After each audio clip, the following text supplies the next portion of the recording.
Il y a un aspect très important au niveau du sport, de sa représentation, c'est la violence. On associe beaucoup notre discipline à la violence, alors qu'au départ, on appelle quand même ça le noble art. Et quand je dis art, c'est tout ce qu'il y a à l'intérieur. Moi, pour moi, tout est violence aujourd'hui. Beaucoup de choses, en tout cas, beaucoup de disciplines, de par le dopage, de par les représentations qu'on en a, et de ce que véhicule la société, notamment dans des sports comme le football. Et la boxe, la façon dont nous on l'utilise, c'est plutôt un sport qui justement on apprend à travailler autour de la violence. On y met un visage, on met des mots dessus et on s'en sert et on la transforme cette violence. C'est plus de la violence à la fin, c'est de la combativité.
Stéphane, tu es responsable de la JCM. Pourquoi avoir choisi la FGT ?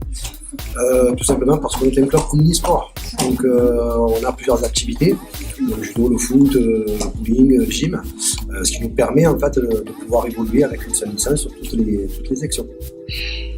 Par rapport au handicap, pratique handi-valide ? La pratique handi-valide est culturellement implantée chez nous depuis 2012. Donc on fait évoluer en fait des enfants vivant un handicap dans toutes les activités sportives avec des personnes dites valides. Donc en fait on casse les barrières et on travaille exclusivement pour de l'inclusion. D'accord. Peut-être quelques mots plus particulièrement par rapport au judo justement ? Oui, le judo est un terreau très important. C'est un des sports, des 5 sports les plus pratiqués en France. Aujourd'hui, il y a un contexte éducatif très performant et le judo permet en fait, avec des enfants avec une problématique d'handicap, de pouvoir évoluer en termes de motricité, dans un premier temps, d'évoluer en termes de physique et bien sûr de communauté mentale. Au travers de ça, c'est un sport individuel qui se pratique en groupe, donc automatiquement on a cette liaison en fait avec. Et des adultes aussi ? Oui, les adultes en fait sont bien évidemment parce que les adultes ne trouvaient pas de club vraiment très efficacement. Je parle d'adultes handi. Ne trouvaient pas de club en fait pour les accueillir avec une facilité comme on peut avoir nous.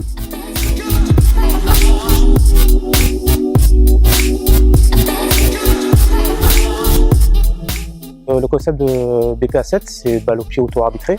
C'est un dérivé du football que l'on a nommé balle au pied auto-arbitré pour bien insister sur la notion d'auto-arbitrage. C'est un peu la valeur la plus importante de l'activité, basée sur la responsabilisation des joueurs, c'est-à-dire qu'ils s'arbitrent eux-mêmes. On simplifie au maximum, à savoir il n'y a pas de tacle. C'est quand même une règle importante qui évite un maximum de litiges, un maximum de fautes. Les touches se font au pied. C'est une des caractéristiques principales de nos règles, avec passe aussi en retrait au gardien interdit, afin de faciliter le jeu, d'accélérer le jeu, que le ballon soit toujours en mouvement.